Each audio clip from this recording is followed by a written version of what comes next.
Welcome back, everyone, to Into the Nexus, the podcast all about Heroes of the Storm. I am Garrett Weinzerl, and I'm sitting here with Kyle Ferguson.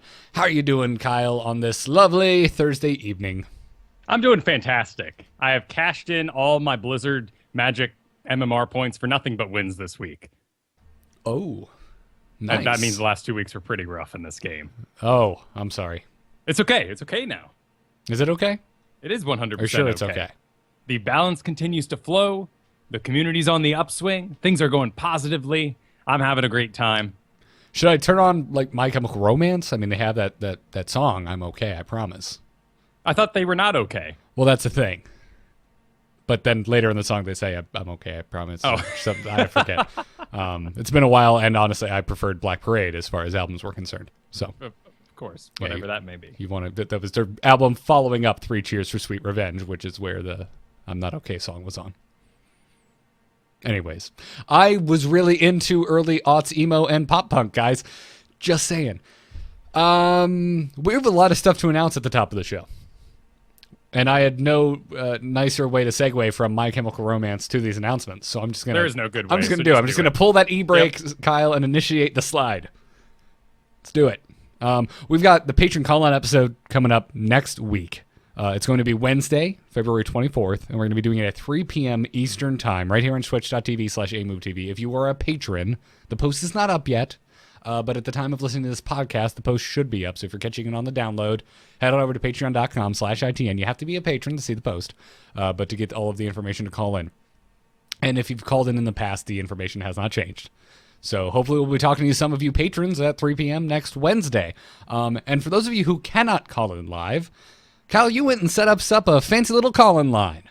I did, and I'm so proud of the number we got, but it is a secret for the patrons, so I will just let them enjoy it for themselves. Nice.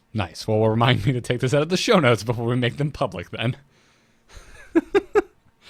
That'll be in the post as well. Patreon.com/ITN. Well, Kyle, what else do we have to announce? You and I had a blast earlier this week, this past Monday.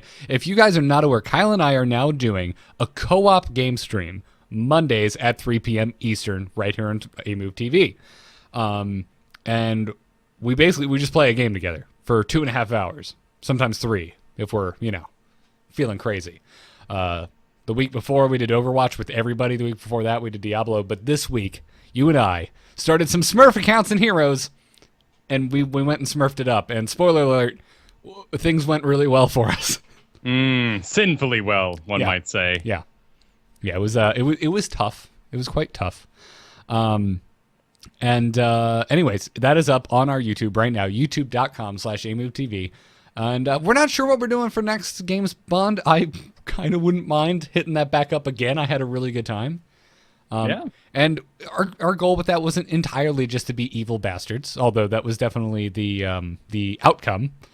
But eventually, we hope to collect enough heroes and get high enough level to where we can go Hero League together with an MMR that's just for you and I when we queue together. So you don't need to worry about me causing weirdness when we queue together with our main accounts. Right. Basically throwing the poor rank 8 people for a loop while they get averaged out for us. Yeah. And now we'll actually be able to have the same MMR because we'll play it together. So we broke the system, I guess. Yes, even though the last time we did this, I was not the problem. It was definitely some of those rank 8 players that were making questionable decisions. For sure. And this guy named Kyle on Kerrigan. I don't know what was happening there. No, he did not perform well at 10 p.m. at night. Yeah, there's this rank 1 Kerrigan in there. Oh my god. More deaths than anyone else. There was this butcher, though. Oh, this butcher on this account for this video that we're promoting right now. Yeah, it was funny. I talked about this, I think, in the outro of the English Chicken Brawl, because we were talking about the Heroes Charity Brawl, which is this Saturday at 2 p.m. Eastern Time, everyone. You should go to frogpants_Scott on Twitch TV and watch that, because Kyle and I will be there, plus just about every Heroes podcast you can think of. But we were talking about it at on the outro of the Angry Chicken Brawl, and I was saying how mad I was, Kyle, that I looked at the schedule and you and I are never on the same team for that entire brawl. That is going to be the case. Well, they're dividing us up. They want the co-host and the host to go at different times. They don't want it to be stacked against anyone if they have, all one show versus one show. We're trying to avoid any sort of mad rivalry. We all came together to support this awesome charity doing the Make-A-Wish thing. So the last thing we want is some salty podcast competition to break out. That was the funny bit, though, was that Dills is like, well, I think it's on purpose because you guys play together too much. I'm like, actually, we don't, because Kyle's too good for me. We barely play together. I said, oh, though, actually, now that you mention it, we did just Smurf together the other day and went undefeated. And he's like, oh, well, what'd you do? And I forget what combo he listed off, but it was some stupid combo of overpowered heroes. I'm like, no, sir, we Li-Lead and butchered. That was it. And we Li-Lead and butchered like champions. And he was and what surprised. Was our second combination? I went Kael'thas for a bit. And I went Raynor? Oh, yeah. Because I was struggling with trying quick cast. I gotta say, I feel like the only Kael'thas in the world that's not pyroblasting this week. You are, because I also went Pyroblast. Oh. Yeah. I gotta say, Kael'thas, you really have to try to do damage now. My numbers were pathetic. Interesting. I think part of that is Pyro. I mean, if you're not dropping a Phoenix every 40 seconds for everyone to stand in, that's gonna hurt your damage quite a bit. Right, you need to be a little more selective. Otherwise, it was right. Just, is something happening around you? You should probably Phoenix. Yeah, but I have been enjoying Pyroblast. It's a nice bit of inevitability in a world where Li-Ming will always be in your party, or always be in your game, and if she's not in your party, well, throw a Pyroblast at her. True enough. Once she can get Diamond Shield, she likes to avoid it pretty well, and the good healers will know to support it. Oh, another thing we changed up this week, you and I both moved on to quick casting. We did. Did you stay on it? I forgot to make the change on my main account, and I didn't realize it until you mentioned it just now. So apparently I have not stuck with it, but I think I will. I think I will change to it because after playing with Quick Cast for 2.5 hours straight on Monday, I've started to really get a good feel for it. So. Yeah, it's a conversation we've had on the show before, and we both kind of been like, well, we're from StarCraft, and it's not for us, and that's cool if you want to use it. And then I was trying to teach myself Monk this past couple weeks, and just landing horrible Divine Palms, or not at all because they were already dead. Yeah. So I switched on over to Quick Casting, and I've been having a ball with that thing. Yep. It's fun stuff. Anyway, so that's the majority of the announcements. And just to reiterate, make sure you check out the Heroes Charity Brawl this weekend. It's going to be streamed on the Frog Pants Twitch, so twitch.tv/frogpants_Scott. And you can go to heroescharitybrawl.com for all of the information, including where you can go and donate. All of the proceeds are going to the Make-A-Wish Foundation. So come watch the stream, 2 p.m. Eastern Time this Saturday, guys. The Core, Into the Nexus, Lords of the Storm, and Stormcast are all getting together to play 4 fun games against one another. Have some really silly stuff planned for you, by the way. It's awesome. I look forward to it. Yeah, it's good stuff. Now, Kyle, we got some stuff to talk about, so let's get into this week's news. We're on, boys! Ha ha! Let's liven up this place! Put me to the stage.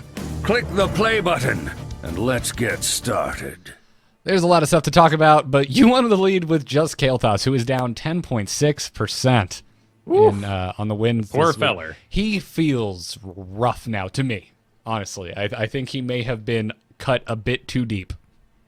Interesting, too, when you think about it. It was a bunch of little minor nerfs that maybe should have happened separately in sort of a step-by-step process like we saw with Leoric back in the day. We'll take away the building damage. We'll take away a bit of the damage on the actual swing itself. Yeah. Okay, are we good? We're good. Whereas here, it was all stacked against him. The Arcane Barrier, the stun half a second off of that, and just, not only the Arcane Barrier, amount, but the time on it. And he's gone down to the second lowest win rate, above Nova. Yeah. Oh my, how the mighty have fallen, Kyle. Oh, how the mighty are speccing wrong, I think, but we'll see what happens in the future. I'm perplexed. Then what's your answer if you think Kael'thas players are speccing wrong? What is the right spec? Well, the right spec right now is to stay on Phoenix and keep calm. And go backdraft, because backdraft is an incredible skill that we all just ignored because Arcane Barrier was so incredible. Oh, okay. Backdraft the level 16 talent that you can pick instead, which causes your living bomb explosions to slow the enemy's movement speed by 50% for 2 seconds. We just removed S from our Li-Ming, and here at level 16 we have another really crippling CC that you can do to an enemy team. Backdraft is really, really powerful. Yet, people keep picking Pyroblast. I personally, otherwise sticking with their specs. I personally never found Backdraft that appealing because of, especially now, with how people naturally react to having Living Bomb cast on them. The slow does not happen until the explosion occurs. Well, you got to remember, you use it after level 13 in a very different way. All the way up till 13, you're being very careful. You're using your Verdant Spheres to make sure you have free Living Bombs to keep your mana high for objectives. Mm-hmm. After 13, you change your playstyle because you have Chain Living Bomb, and you make choices when you engage in a fight if you want to double Living Bomb someone to cause the explosion early to spread it around. Gotcha. And that's how you get out that control, is you double Living Bomb someone in the middle, everyone gets backdrafted, and then you drop the Phoenix on top of them while they're slowed for 50%. Gotcha. Okay. All right. Never mind. I'm following you now, Kyle. Just got to learn how to play him differently, I guess. Well, and, you know, the Pyroblast change was seductive, and I understand why a lot of people tried it, but this win rate is just bizarre to me. There are things that can be done to counter the changes they made. However, I agree completely with what people are saying about some of the level 1 talents, like the ones that now augment gravity lapse with a half-second shorter duration. Completely useless talents. Need to be changed. Yeah. But we got to live with him a week. I think it's in an okay spot. Jaina went up because of it, so I guess that's good. Yeah, Kael'thas now seems like the weakest mage. It is. What a weird world we live in. Strange. Strange place. People like to reference the past and be like, oh, the game was so beautiful when it first came out. Everything was so well balanced. And then I'm like, yeah, you know, and I start to get on board with that thought. And then I remember Ghost Uther meleeing people and stunning them. And I think, no, I'm good. Yeah. I'm good here. Thank you, though. As a prior Uther main player, I miss those days. I miss those days. If people out there missed out on them, they were hectic, crazy days. Didn't it even reset your ultimate? Did it? Because you could Divine Storm again. You could Divine Storm once, die, and then Divine Storm over again. I don't remember that. Yeah. Those were the days where you had to avoid killing Uther till last just to make sure the ghost didn't ruin everything. I just remember being the best guy ever at keeping people from claiming the Dragon Knight, even if I was dead. Yes. I kind of miss those days. Anyway, we did get a fresh round of balance updates yesterday. So this is what, like the 4th week in a row that we've had balance updates? Yeah, Spirian got on the forums and said, guys, this isn't forever. This is just what we're doing now to get us out of the long Christmas meta. But boy, it feels good, and they're working hard in there. Yeah, it does. So Li-Ming got some changes. We knew she was going to be tweaked. Let's dive right into it. Astral Presence. That talent had its mana regeneration bonus. It's been changed to where it now only triggers while below 25% mana rather than 50%. Good. Needed Choices change. are good. That talent was broken. Yes. In my opinion. Yes. Diamond Skin. The shield amount has been decreased from 25% to 20% of your maximum health. Still a popular talent. I think it's still fine. Oh, yeah. Calamity is always going to be your most controllable damage to get your trait procced. So once you got Diamond Shield, you were even, less scared to jump in there. Skin, sir. Skin. What did I say? Shield. Oh, yes. Wizards around will be casting their stone spells at you. Their Twitters and hate mails. Yes. I believe last show I got a little confused by certain wolf-wearing hat people. Oh, you mean Warcraft lore nuts? As though Warcraft lore isn't confusing, right? It's a straight line, very clear and understandable. Yeah, and there's not a lot of characters that kind of look the same with similar names, and nor did we have a retcon go to the past in a different Draenor. Oh dear. Fair enough. But now Illidan's back, and this is Legion. Is it the same Legion? Or are we back in the future now? I'm still confused about that one. I believe we're back in the present timeline, and that we are to believe that Illidan never actually died. He was simply defeated and then thrown in super jail by the wardens. Oh, an even better jail. Yes. Of which he escaped yet again. Super warden jail. But don't quote me on that, and I'm sure Warcraft lore nerds will correct us. And I'm not talking down to you guys. You are my people. Thank you. Anyway, moving forward with Li-Ming's changes. Talrash's elements got to change. No surprise there.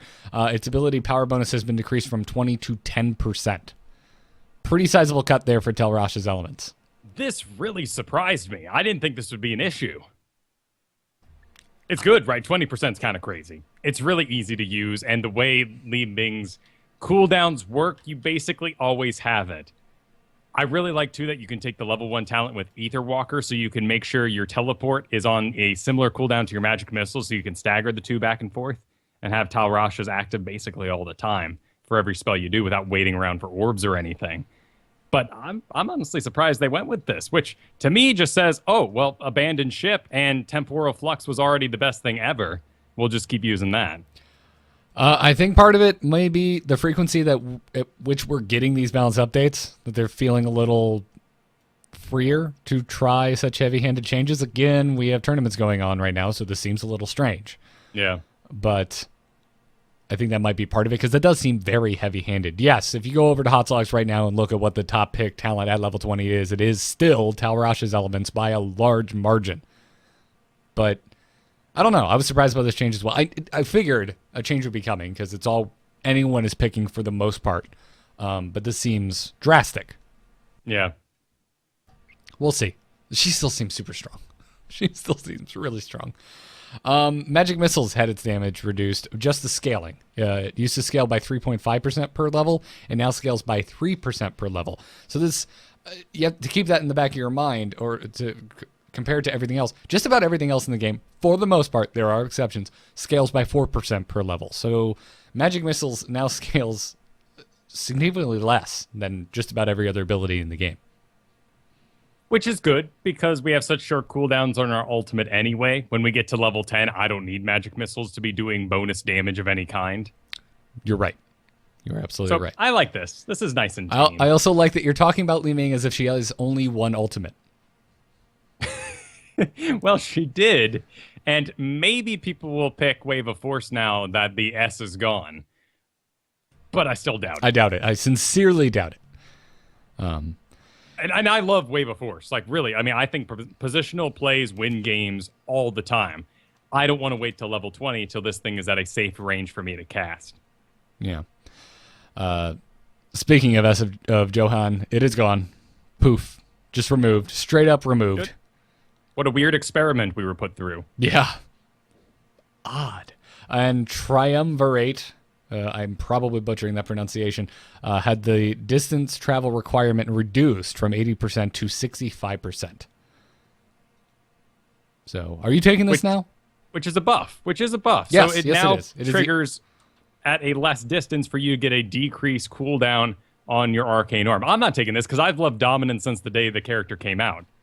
Getting takedowns, 25% health back to me, that's huge. And it gives me the confidence to dive in with Calamity for the playstyle I want to play.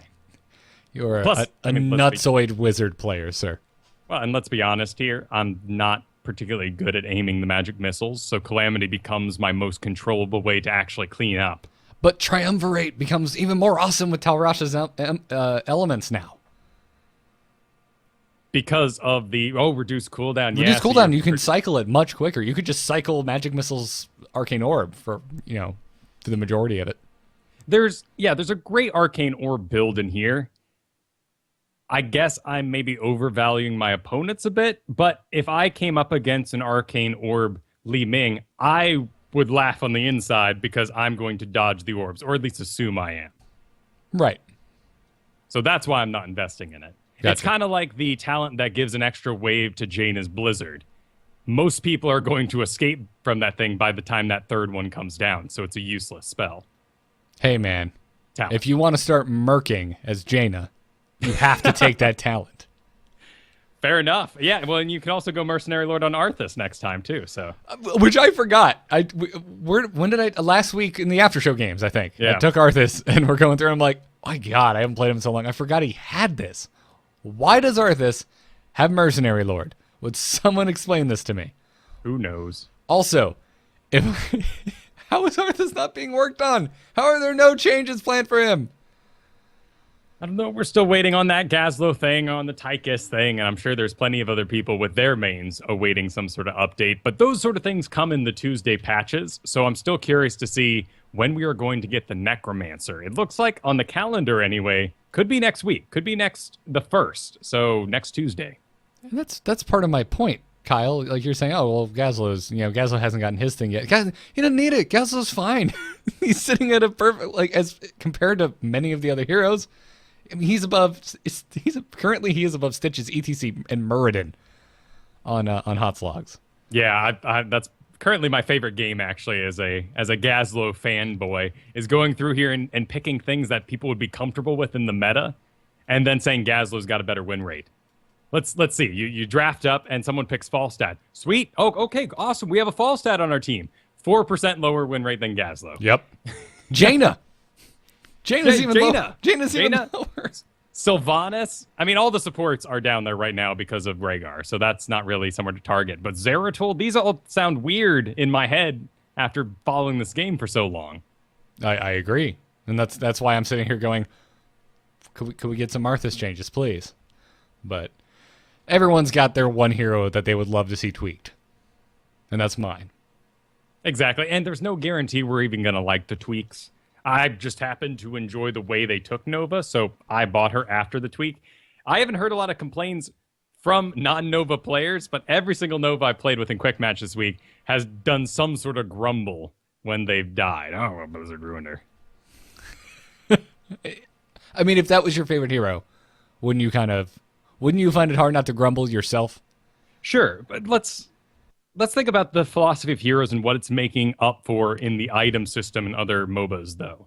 Because if you are a spellcaster burst, let's even say you're something like you're a stealth character in another MOBA. Yep. Riki, really annoying character in Dota. Hate him.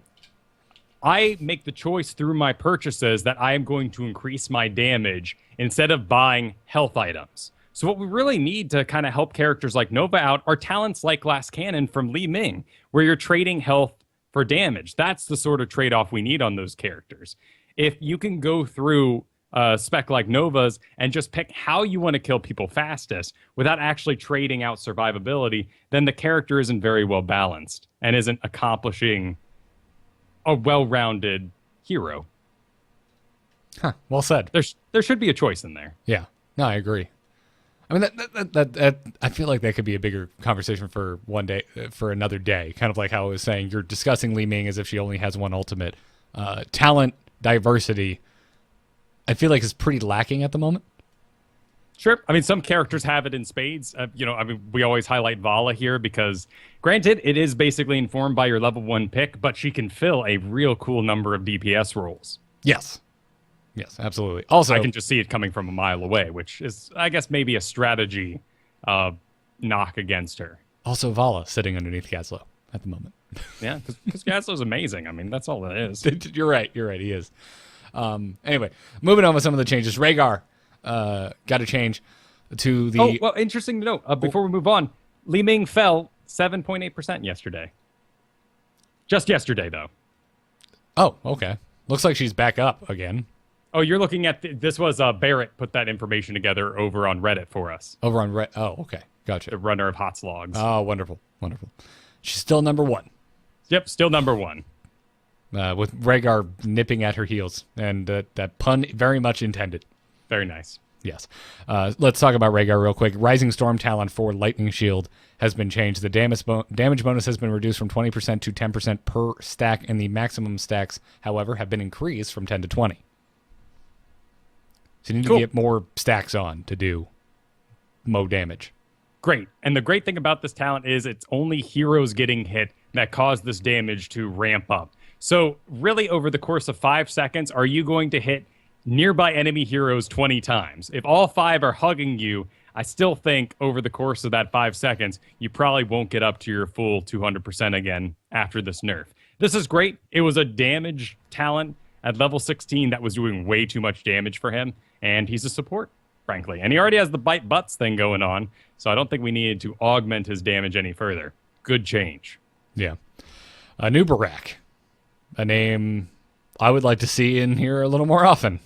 Hardened Carapace.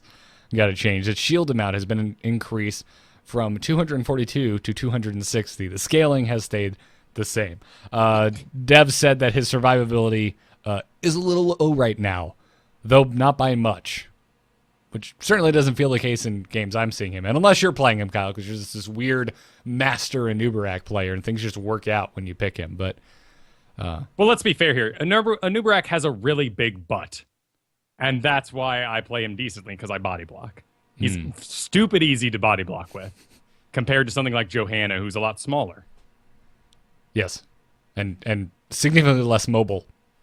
But, and also doesn't come with 2 stuns in her kit, can take the cocoon, and I love Anubarak so much. They gave him an 18-point shield buff. It's still a 4% increase per level, so that goes up, of course, but what a tiny little nod.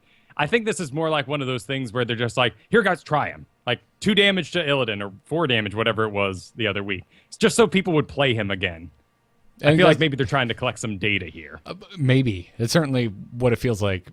Also, it seems strange that this is happening to the live game a little bit, doesn't it to you? A little bit, but outside of new heroes, it's really hard to get people outside of major sweeping changes to get in PTR and play that. That's a good point. So, yeah, it's not sad that it's in the live game. It's what you said earlier. It's sad that we have tournaments going on right now. Right, and I don't even think it's that big of a deal when it's happening to characters with such low pick rates like Anubarak. But when we're seeing sweeping changes to Li-Ming and Kael'thas and Rhaegar, characters who have very high pick rates and do very much have an impact on esports, that's where it's strange. Right, but I understand this baby step with Anubarak. I mean, you give him anything too big, and he dominates yet again. I mean, last time we've been we there. Didn't have. We've been there. We've been in a world with a dominating Anubarak.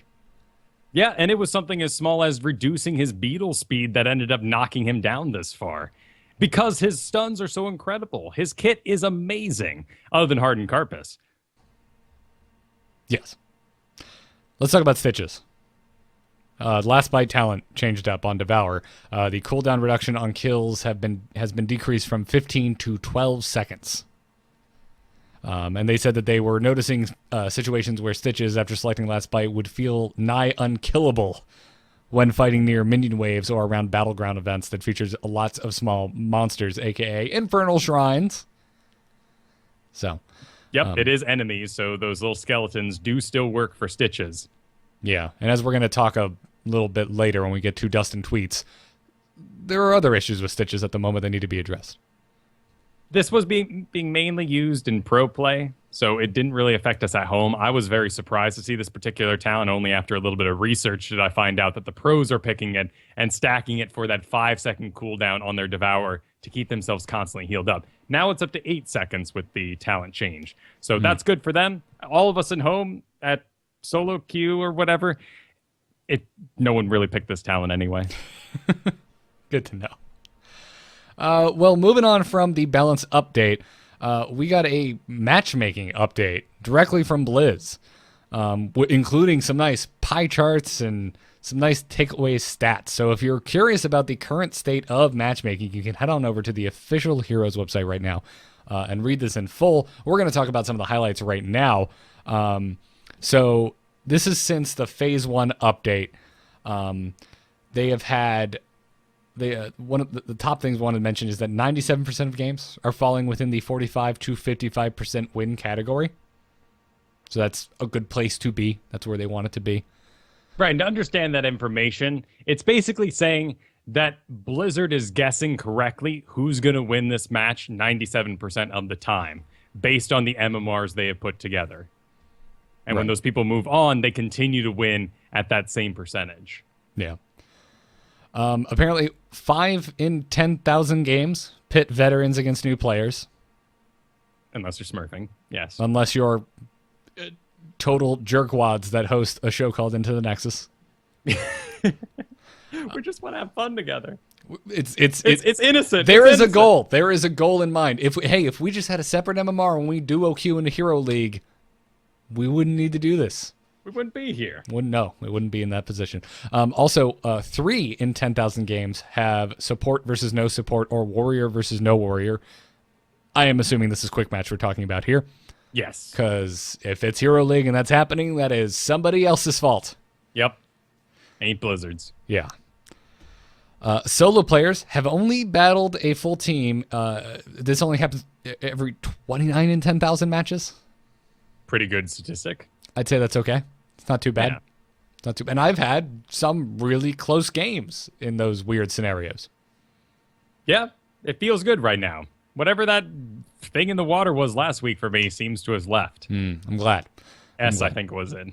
Yeah, and if you're curious about how queue times have been affected since all of these new matchmaking rules that have been implemented, the queue times have increased from 80 seconds to 130 seconds on average.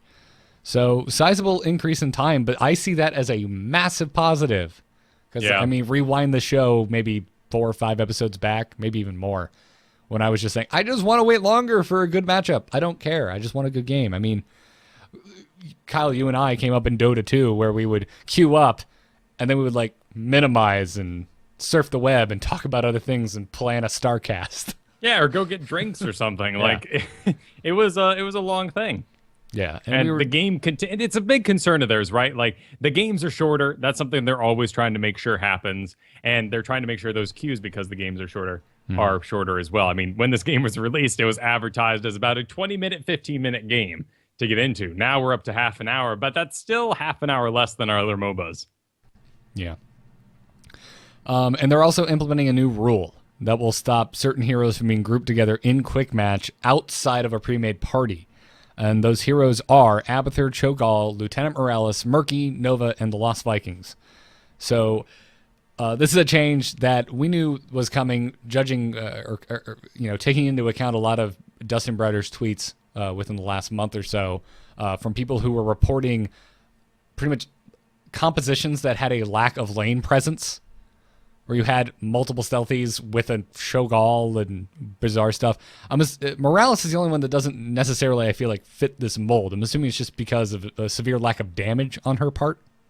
Right. If you end up in one of these comps, she cannot solo a lane by herself. That little goo gun will not deliver the goods. Good point. You can just go a grenade build. I don't know what you're doing wrong. You could, get 2 charges on it and just own that enemy team. Fly in offensively in the medevac. You can't stim yourself, can you? That'd be fantastic. Yeah, Lost Vikings, though, kind of the opposite of the problem. You have wonderful lane presence with Lost Vikings, unless you're not good at the Lost Vikings. Right, then you're dealing with body mass there, and you can lose the game with a bunch of squishies and Lost Vikings. Yeah, so chat rooms, actually, it kind of stinks for Cho'Gall players who are solo queuing in. You kind of want a Morales healing you. Exactly. That's one of the big things that come out of this post is Cho'Gall loves Morales. It is a heavy, heavy investment, naturally. Also, Abathur players love Murky. That's been a strategy for a long time, combining those two together. Yeah, though I gotta say, if you're really in love with Cho'Gall and you want to play Cho'Gall and you really want that Morales, like that is something where that should be agreed to ahead of time. There should be at least 3 people consenting to this experience, I feel. So I'm okay with it. Yeah. Interesting, too, that Zeratul not on here, but much like I just talked about the Glass Cannon talent, Zeratul is in a fantastic place as far as talents go, because if you get into a game, it might be a bummer because you just want to kill people, but you can do a decent solo laner Zeratul build. That's what I was going to counter with. Zeratul can lane. If he really has to, he can lane fine. Because of Cleave, he can clean out minion waves with relative ease. Nova, you got block, and you got a regeneration master on there. You got first aid. There's lots of things you can do to make up for the other teammates missing. Yeah, but on the flip side, there is no worse feeling in this world than being Nova and trying to clean up a wave. Yeah. It just it doesn't happen. Particularly if it falls to you after you've already sort of done your spec at level 7, and now you have that really slow attack speed. Yep. Well, Kyle, it's that time. It's time for Dustin Browder tweets. Bring it on. Right. I could be wrong. Dustin said the team is looking at Arthas's talents. Yes! Sorry. That's cool. Yeah. At Agent Ken tweeted at Dustin Browder saying, another balanced patch and no Arthas love. Is the team at least looking at him? Very loved character, but not useful. At Agent Ken, if you were listening, flowers are on their way. Dustin Browder replied with, his win rate is good, but his talent picks are narrow. Team is looking at him. Thanks for the feedback on him. Please buff the other talents. Don't nerf talents existing, please. Thank you. I think a lot of us, too, just are thinking maybe a rework is involved, just to clarify the flavor. I'm right there with you. Although, But wasn't there was a time, correct me if I'm wrong, where he didn't have Death Coil in the really Nope. early days? What did he have before? I cannot even remember. no, What but we're talking alpha there. Right, what did he have before Death Coil? Because he felt just awful. He felt like a vanilla, just piece of trash. Yeah. It's escaping from me as well. We're going way, way back. But right now, you are required to take Stone Skin. You can only really tank heavily, like the other sort of solo tanks, once you have Hardened Shield at level 20. That's a scary investment. Rune Tap is required at level 7.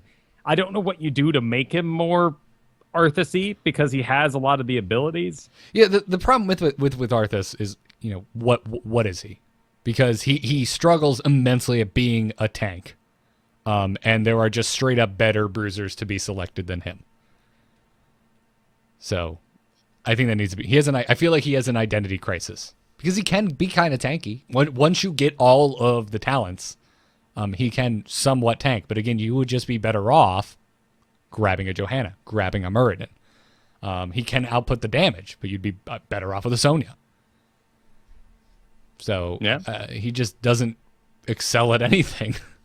So, anyways, moving on with some of Dustin Brother's tweets. He said, Cho'Gall will not count towards your 14 required heroes to be able to play Hero League once the ban system goes live. So just to remind you, you will need to own 14 heroes to do Hero League once the ban system goes live, because there will be a 2-ban system. And Cho'Gall's not going to count towards that, and I'm glad. Sure, a lot could go wrong. If you're a solo pick, either last or first, you can't take Cho'Gall. And if one of the two gets banned for some reason, you can't pick him either. Actually, there is a little bit of reason. I shouldn't be down on Cho'Galls this week. He's been seeing a bit of professional play. Oh, right. Chat room, by the way. Arthas used to have Frost Strike. Frost Strike, yeah. So what was his trait? It was like a little skull or something. Yeah, I don't know. I do not freaking remember. All the same, yeah, I agree. Arthas without Death Coil was just weird. Super strange. The Stitches bug, Dustin Brother said, is under investigation. This is what we were alluding to when we were discussing balance changes earlier. Right now, if you are in a custom game and you are Stitches and you hook, the opposing team lags out. Which means Stitches is currently banned in esports. Because any esport game, any competitive game of heroes that is going to be played is going to be a custom game. This is fantastic. I mean, what an awful thing to happen to Stitches. He's not allowed in any of those games right now. But how funny and almost intentional sounding. Like someone was programming and went, yeah, and everything lags when Stitches is a hook. Yeah, enter. I like that you put it under that light. Because if you go on the Heroes subreddit right now, people are doomsaying because of this change. And then, like, he looks up from his cubicle and he's like, anyone want to play a game? Anyone want to play a custom 5v5? Shotgun Stitches. Yeah, shotgun Stitches. Huh? Right? Anyways, there's a death recap in playtesting. Yes, please give me this now. I want to know what killed me, if it's not incredibly obvious. I love the death cam in Overwatch, by the way. I have learned a stupid amount about that game by watching myself die. Yep. Mainly how to aim as Widowmaker. Yes. Down the hall and wait until someone walks into your crosshairs. Don't go looking around for them. If you have to adjust, you move your body and not your mouse. Exactly. By the way, some great diva buffs today. Dude, so excited. This is my favorite tank, one of my favorite heroes. And how many times outside of the game was I telling you, man, ooh, that change where you don't gain ultimate charge when taking damage, that was a huge nerf to Diva. Huge nerf to Diva. How often do I sit here and tell you something is a problem and then it actually gets addressed? It never happens. It finally happened. I'm excited. I found overwhelming therapy in watching the Overwatch Reddit complain about the game being dead already. Oh, are you insane? You're moving on because those people are moving dumb. on. Yeah. Well, every Blizzard game suffers from that. Yes, dead game before it's even launched. I love that. Thank you guys. You're all terrible people. So at the moment, Li-Ming can teleport out of Pyroblast, but as you were explaining off the air, you need to teleport right when the Pyroblast is about to connect. You can't just teleport willy-nilly once it's been launched. You have to teleport right as it's about to hit you, and you will cancel out the Pyroblast.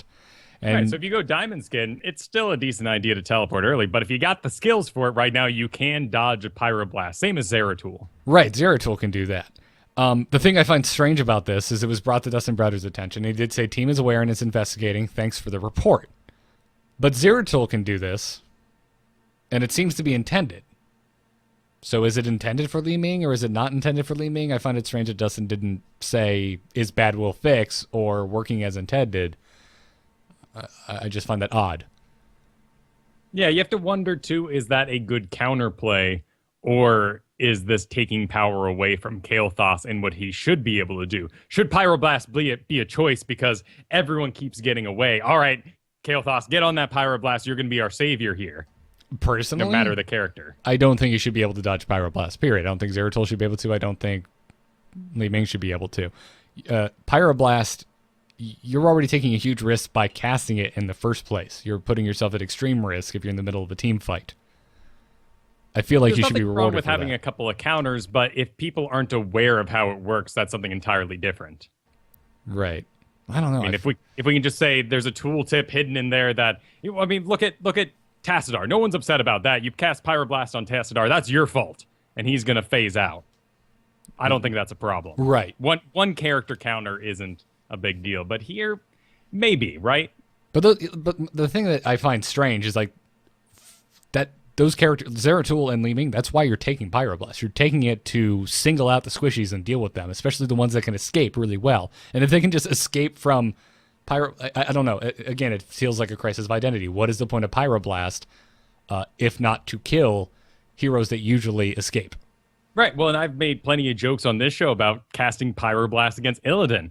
But if Illidan goes Metamorphosis, he can dodge it too because it's a short-range teleport.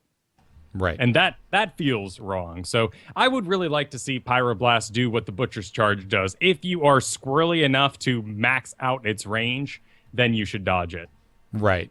But if you just like blink closer, just to like that just feels wrong. Yeah, like that's silly. you should get hit and die.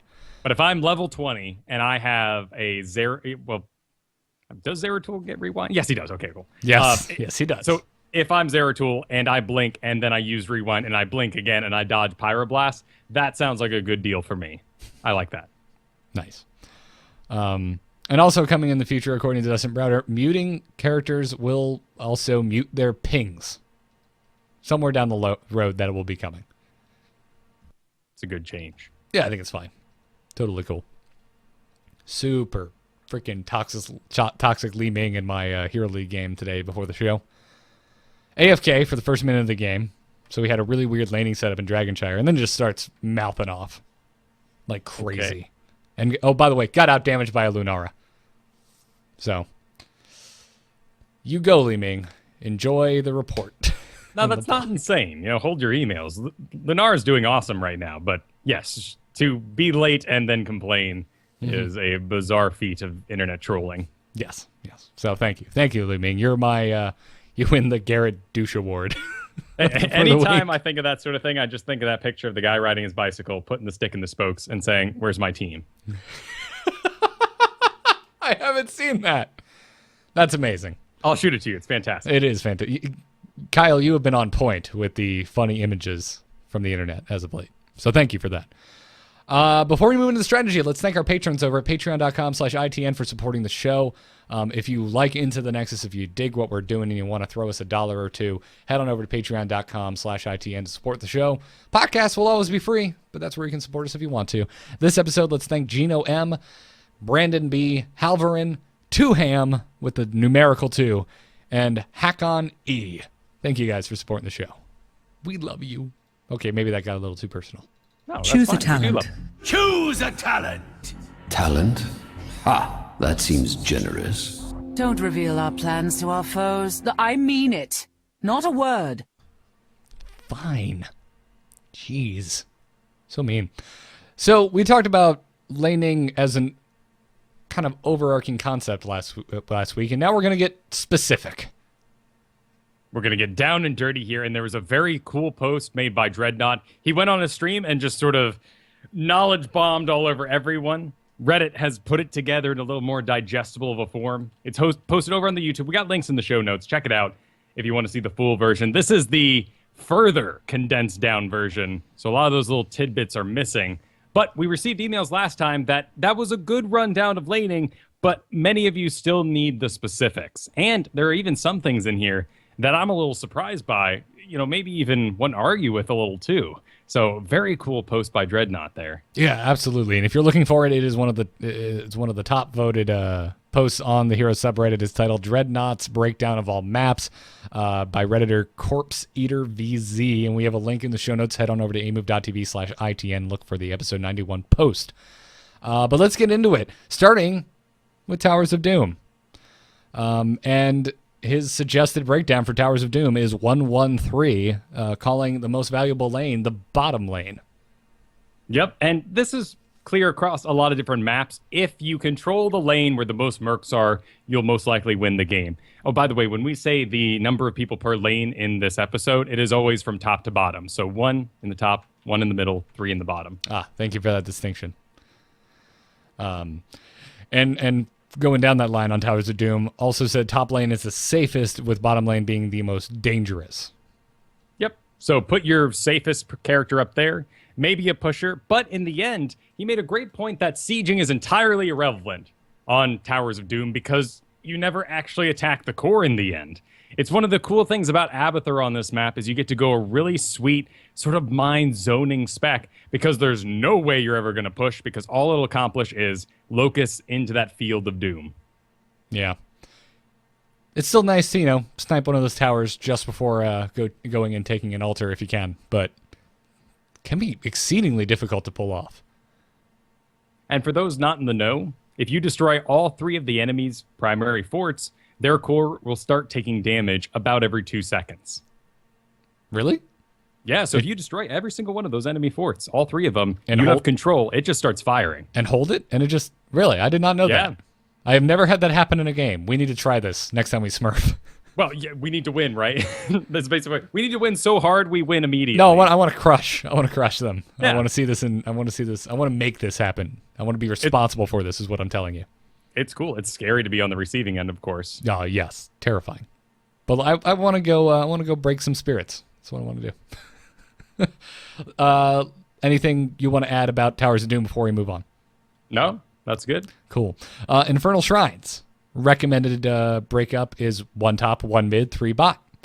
With the most valuable lane being called the top lane.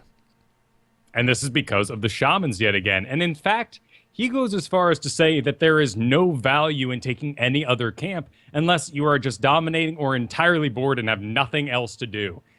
I think those Goadmen get quite a bit of work done, but I guess they are cleaned up pretty darn easy, and they will not sustain a push. They will end up dying. They really are. And if you're not on the up and up on the name of the specific mercenaries, the shamans are the mercenaries. That's what Kyle is referring to. The single demon dude and the 2 dogs.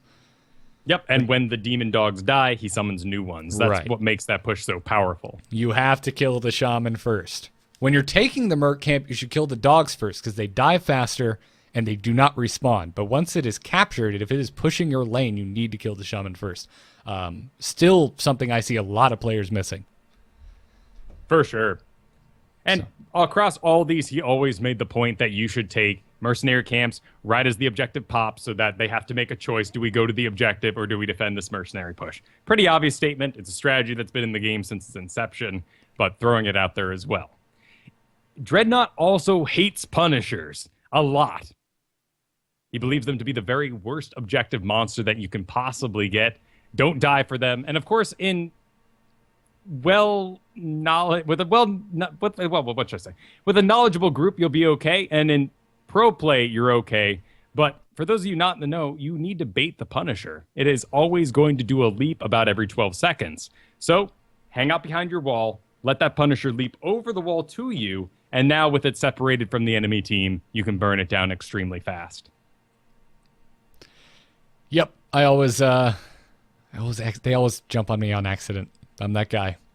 I don't But if you're intend the for it. tank, that's okay. Not It just always shouldn't happen if there's not a wall in between you. I'm not always the tank, Kyle. That's one of my Oh, bad well. habits I need to break. Well, then yes, you're playing wrong. But that's what he's saying here is if you're playing right, this is the worst monster in the game. Gotcha. So don't fear the Punisher. Understand how they work and bend them to your will. Another comment he made that was really interesting was skeleton objectives are very long-winded, which they are. So a sustained comp will have an easier time contesting the objectives. And I agree, I never really noticed it, but when everyone else is dead and there's one Jaina trying to take the last skulls, it is an embarrassing sight, and she sometimes dies in there. Yeah. You put a lot of... You naturally put a lot of stock into AoE when you're going into a game of Infernal Shrines. But really, if you can... You want to win the team fight. That's what's going on, and you want to be able to do it... Like, if you can stay in the fight longer to push it in your favor without having to go back for mana and whatnot, especially in the early portion of the game, that seems to win you the fights. That, and, sometimes cheesily protecting your Sergeant Hammer, but that's a different discussion. Sure, which is also going to be a sustained comp if that Sergeant Hammer's doing their job. Right. So it does work into this strategy. And in the end, basically the overall point on Infernal Shrines is the Punisher is not worth dying for, ever. Yeah. You should win a team fight. As soon as you get a kill, you get back in that pit. It's a sane thing. You don't chase because they'll respawn too quickly and get back in the pit again. You have to win all over again. So you win a fight, you go in the pit, you get your Punisher. One person pushes with it so that when it kills things, someone's there to absorb the XP. If a tower dies or a hero dies somewhere on the map, you always get XP. But there has to be someone physically located in the area to absorb XP killed by other minions or monsters. Yeah. So one person pushes with the Punisher, and the rest of you all go soak because the Punisher is that bad. Interesting note, I think in the lower leagues, pushing with the Punisher can still do more power because it's a stronger choice as a group.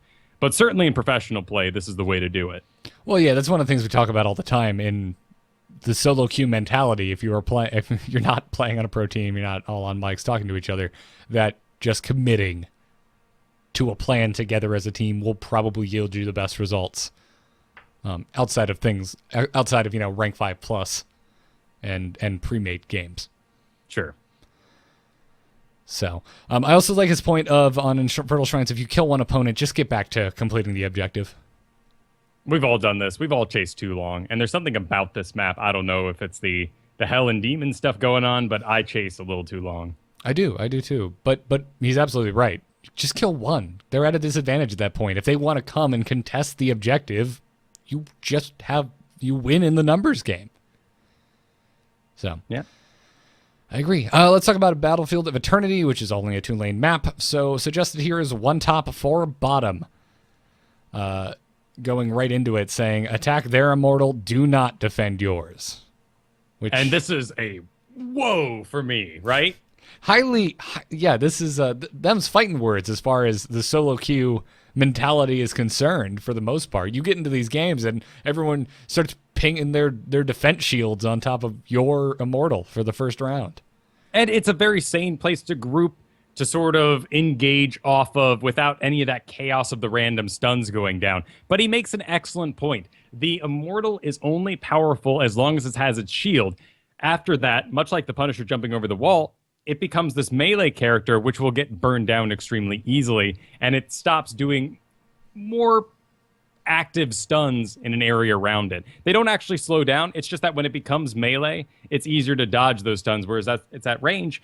Your melee heroes have to keep moving in and out depending on the defense around the immortal, and they're more likely to get stunned. So his strategy is attack, attack, attack, and no matter what you do, you'll always, at the very least, burn through the shield. That'll make the immortal easier to counter once it's out on the field. Also, the strategy of it is to go attack, attack, attack, attack, back up, they go attack, you come back and attack, and that'll always be a more active choice than defending, which is true. It's a good point. And then also, 4 players should push / defend. Oh, never mind. No, this includes the soaking. So you should have that kind of push and pull that you were just talking about, but you should have 1 player go and soak while this is happening. Hard to coordinate in a solo queue environment. Sometimes it's really easy to tell who it is, though. Murky, go be Murky. Right, absolutely. But it can be tough because in the solo queue games, the opposing team may just send all 5, and you may need that 5th player to win the race. And something I've been doing in a lot of my games is making sure that the specialist stays to level 4 after the first immortal. And this has helped me win a lot of games recently. Well, that first immortal isn't all that scary. It's not that scary, but by sort of placing that strategy in people's heads, then come the next immortal, that same Nazebo goes soaks a lane. And we get into a good rhythm, even though I only had to say it once. Gotcha. Well, let's talk about Tomb of the Spider Queen.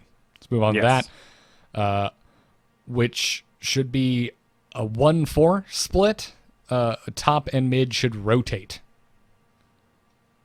which is something we see in pro games a lot. Right. Particularly in maps like Dragonshire, you really see this sort of 1-4 thing go down. But on Tomb of the Spider Queen, of course, the top and the mid rotate because it's not as wide and there's no mercs in there, or something about that bottom turn-in. Just the way it's built, there's no other way around it safely, so you have to go through the middle. It's just not safe to rotate between mid and bottom. Yeah, I mean, there's a lot of smoke. Yeah. You're coming around the backside, or you're pathing in front in the danger zone of your enemy's side of the map. So, top lane is the most valuable in this scenario. Yep, pushing it out is going to get rid of a fort. That's going to give your minions sight for you, which means you will know when you can safely take a boss.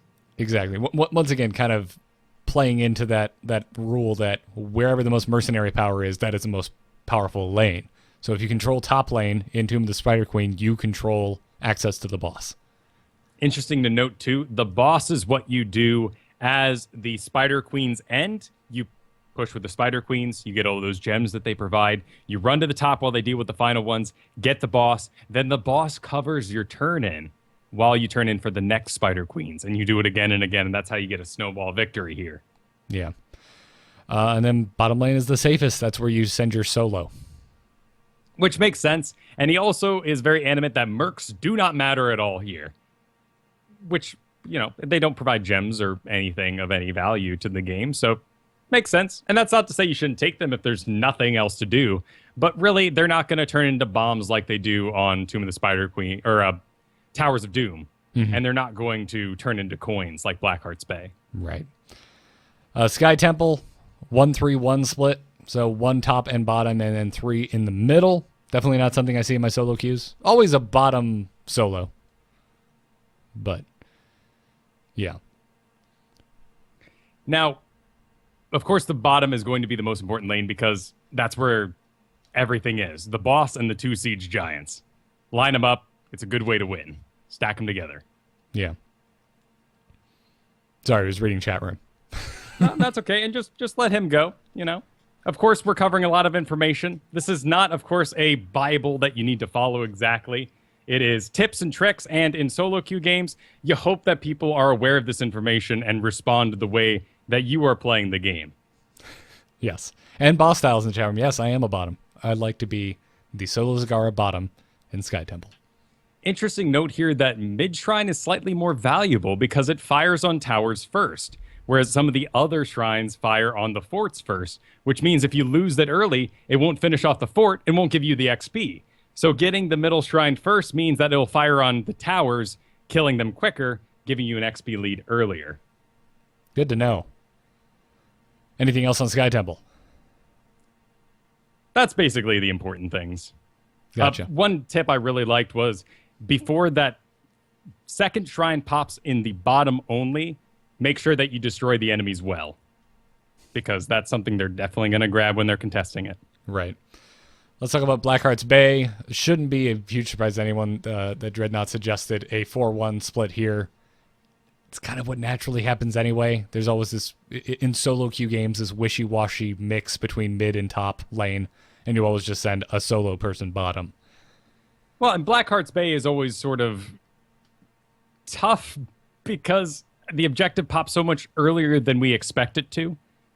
50 seconds in really is, when you need to be ready for that chest to pop up. And that's rather insane. Even in the world of Heroes of the Storm, where games are significantly shorter, that is extremely short. You do not get to get settled into a laning phase.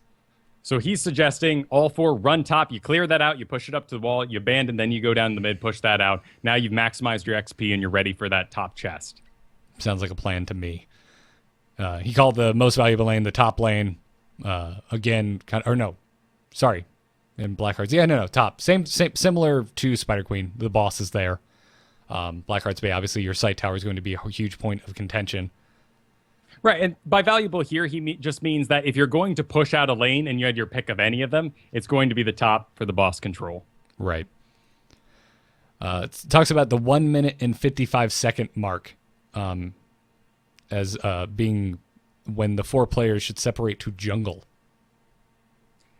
And that's one of the 4 players. This is a very team-based thing, of course. If you are on a full team, this is a good strategy you can do. 1 person in the bottom, 4 controlling the top 2 lanes, and then after that first chest is over, you just send someone off. Now there's 3, 1, and then someone doing the jungles, because you should have a jungler of some kind on your Blackheart's Bay team anyway, because it's how you get coins and how you win the game. Right. And then the strategy of turning in is really cool here. It's something we don't really think about much. I feel like it's something we really have down on maps like Cursed Hollow. Don't go for the objective when you're a level behind. Sure, because there's 3 charges of it, and you can just kind of let it go, and it feels okay to do that. Whereas Blackheart's Bay, we get a little more panicky. But it's obvious to say you should turn in when you see the opponents elsewhere. If you take a mercenary camp and it's pushing the top and you see the enemy team respond to it, that's when you go turn in your coins. Same if you have a level advantage, particularly a talent advantage. Yeah. Less there about being reactionary, more about being proactive. Saying this is when you should go do something, when something is affecting you, not when you're reacting to the team. The opposing team. Let's talk about Cursed Hollow, which you'll like. I think you'll like this one, Kyle, since I know you love roaming groups. Dreadnought suggested a 1-1-1 split with a 2 roam team. Which is good. You got to farm up, and all the lanes are pretty equidistant together, so there's no reason to do one of these 1-4 sort of things, because they're just not going to get around fast enough. But 2 people roaming can get the ganks off that can give you the XP lead, and then you get the tribute. Yeah. He suggested getting the Giants camp at the 1 minute and 50-second mark because it will start split pushing as the first objective spawns. Good. I'm going to try to remember this. I feel like, you should be trained for that. If you memorize a StarCraft build, you should be able to memorize a timer for a certain map in Heroes. Sure. The problem with that is I feel like it's just so isolated. And if I'm on the blue side, I'm usually alone by myself top. And if I'm on the red side, I'm usually alone by myself bottom. So I'm abandoning the soak lane in order to go get that giant in a solo queue environment. If I'm on a team, I'll just say, cover my lane. I'm going to go do something good for us. Fair enough. He also said, get mercs after you have finished fighting over tributes. They will start split pushing as the following tribute spawns.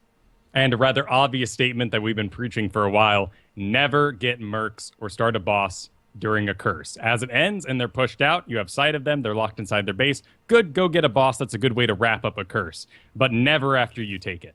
Right. Go capitalize off getting the curse. Exactly. Kill lane minions because they're easy to kill. Get that XP. Get forts. Get towers. It's what you should be doing. Yep. On the Dragonshire, 1 top, 3 mid, 1 bottom. Put your best laner in the top lane. Put your best wave clear in the middle lane, and put your support in the bottom lane. Interesting. Yeah, this is the one that I definitely raised I strained my eyebrow the most, raising my eyebrow to this one. Because, again, we're talking about this as solo queuers, not as a pre-made team. Right, so you control the top. It's one of the longer lanes due to the curvature of the map. So I guess that makes sense. You want your wave clearer in the mid, so when it comes time to take that Dragon Knight, I mean, nothing's more embarrassing than running in there. I'm going to get it, guys. And then you kite some sort of minion after you, and he just follows you up there, shooting you with his little bow and arrow. Yep. Or smacking you with the sword. So having it pushed out makes sense, so you can actively grab hold of that. Really, the reason why it is laid out this way as the top and mid, all the importance on them, is because to get into the bottom lane, you have to go through what he calls the Bermuda Triangle. You know, that triangle made of all the plants there. That is so accurate. My God. Yeah. I want to start. Lots of people die in there. I'm going to start referring to that. So by controlling these lanes, you make it very safe, and the supports in the bottom to heal up anyone who visits so that they have to go through the Bermuda Triangle. They're going to make it okay to the other side. All right. This one's probably one of the more confusing ones he covers, but he's written a very detailed plan of it over on Tempo Storm. Yeah. Website. Do you think a plan like this though would work if you were playing a pickup game? I'm not going to jump into my Dragon Shower game and just start typing out a book. Yeah. Because I'd say just get in lanes that look nice and let's put one person in the middle who's going to live and not die. Right. That's yeah. my overall strategy for this map. Yeah, this is the one that I think is the hardest to apply to a pickup game environment. And let's wrap it up with Garden of Terror because we have to. One top, one just ignore it. One top, one mid, one bottom with 2 roaming. Top is easier to gank if you're the blue team. Bot is if you're the red team. And this is just because the way those little bushes are laid out, you can get really deep into a gank if you attack from the correct side. And this is something most MOBA maps have, an advantage for one team, sort of yin-yanged on the other side. Yes. Yeah, it's if you look at Garden of Terror, that's exactly how it's set up. It's not a straight-up mirror. It's a yin-yang. So, I'll always go for objectives the second that they spawn on Garden of Terror. Yes. I don't need to raise any eyebrows at that. Please, preach that loud and proud. And he says, to preface this, that getting the tiny ones first is the way to do it. That's going to be the majority of the seeds you can get for your team. After you win a team fight, after the initial dash for these tinier seed minions, that's when you go and take the big guy, the big monster. Right. So that is about it. Again, if you want to read the entire post in its full, go over to the Hero subreddit or check it out on our show notes over at emu.tv/ITN. Let's wrap the show up with an email, shall we? Darkness stopped calling. Does anyone else hear that buzzing? Hold on. Darkness just texted me. You can send your emails to itncast@gmail.com. Our email today comes to us from Chad, and he says, we can all agree the only time and place to pick Illidan is never. Wow. Okay. Laying it down hard. He said, I went full CSI and found out he only has 60 more starting hit points than Jaina. Jaina! The stat that really put the icing on this was this. Zeratul has more hit points than Illidan. 126 more starting hit points and 386 more hit points if you were ever able to get to level 30. Illidan is one of my favorite heroes to play, but he's simply unusable right now. How can he not at least have as many hit points as Thrall? If you were Lord Browder, what would you change about Illidan to make him playable again? He's definitely in a rough place. You go look up any statistics over on Hotslogs, and it's not looking good. I've always had a rough time with Illidan. It was because of the way they framed the conversation. When we originally got Illidan, he was a very different guy back in the alpha. Right. He wasn't very sticky. He didn't do this whole flippy business. And in a weekend, the designer for him watched The Hobbit and really loved how Legolas was flipping around. And so they changed Illidan to be inspired by that. It sounded like a bit of a 3 a.m. decision, if you know what I mean. I sincerely doubt that's how it actually went down, though. I know it's a nice sort of candid story, but it makes me feel like it was just sort of like, oh, well, that's a great idea. Let's run with it. And it was never too well thought out. Yeah, a little bit Tinahati, sure. Yeah, I'm not sure how. I would take that with a massive grain of salt. But I get his point here that, you know, we're looking at all these stronger heroes that have self-healing abilities and other ways to stay alive. Why in God's name is Illidan's health pool so small? And I obviously I get what they're going for with Illidan because of evasion. He's supposed to just be surviving through not getting hit. But it's not. And evasion is giving in a lot of ways. I mean, it says dodge basic attacks, but this works on towers too. And it is 2 full seconds. It isn't any sort of like charges. So you can't burn him down actually for those 2 seconds. When we compare him to Thrall, I feel like Thrall should have more health, but at the same time, his heal is so controllable, whereas Illidan's you have to be attacking to accomplish it, and that's not always possible. Whereas Thrall can always be putting out a chain lightning or shooting a useless wolf through some things that's still going to heal him up. That's a good point. Hey, that wolf is not useless. No, but it roots, right? But if you Right. don't have a target to root, I can still shoot it through things to get health back. Yeah, you just shoot it through a minion wave and heal yourself. Exactly. And that's very controllable, which Right. I think is the problem when you get up against Illidan. Plus, 2 of his abilities kind of do the same thing, Sweeping Strike and the Flip. So I guess you change that somehow. I mean, right now we have a problem in-game where auto attacks are pretty easy to figure out. We have block, we've got, and other things to augment them like giant killers. We know how to deal with auto attacks, and here Illidan has an auto attack missing ability. So what if we made Illidan into the anti-mage like he is?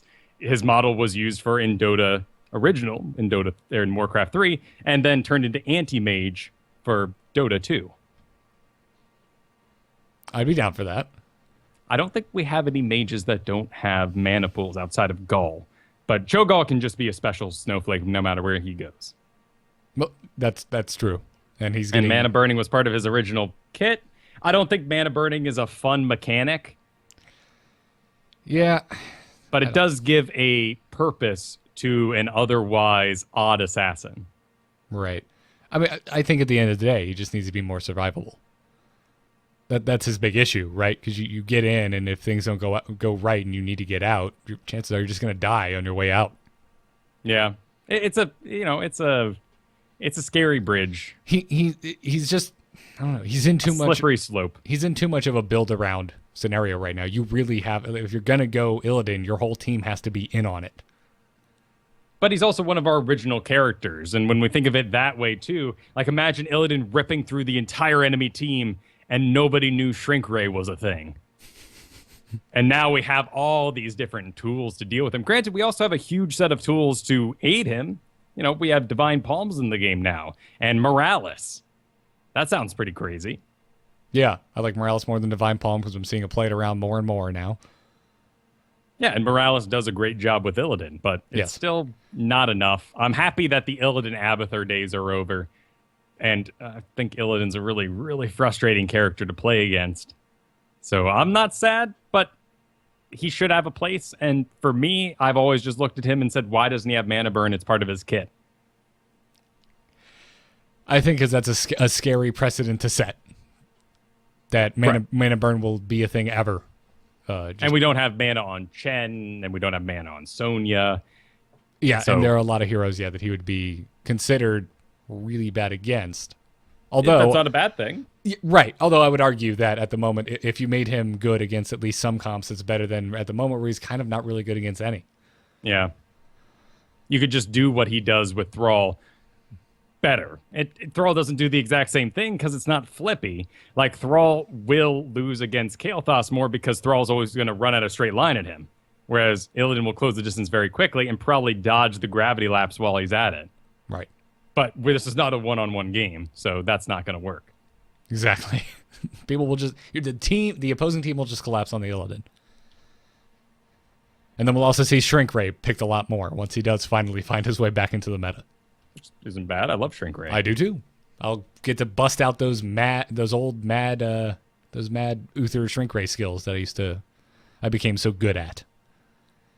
So, but I'm right there with you, Chad. I think he needs some work. Agreed. Illidan and Arthas, man. Hand in hand into the buffed future. That's what needs to happen.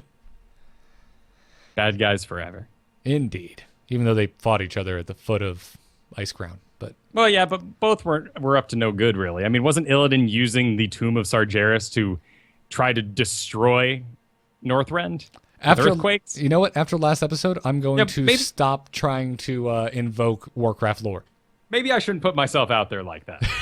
Either way, melting polar ice caps Illidan, not a good idea. Right. Or cracking them. Yep.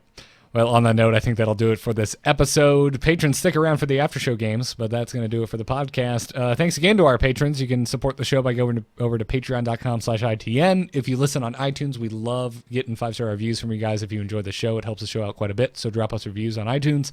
As always, Into the Nexus is produced by amove.tv and our Patreon producers, Declan H. and Cheesy Bob. Get our coffee mugs, pint glasses, and more over at bit.ly/amovestore. Got some new coffee mugs up over there. They're cheaper. They're full color. They look wonderful. Go check them out. Big thanks to Barbecue Master for putting those together for us.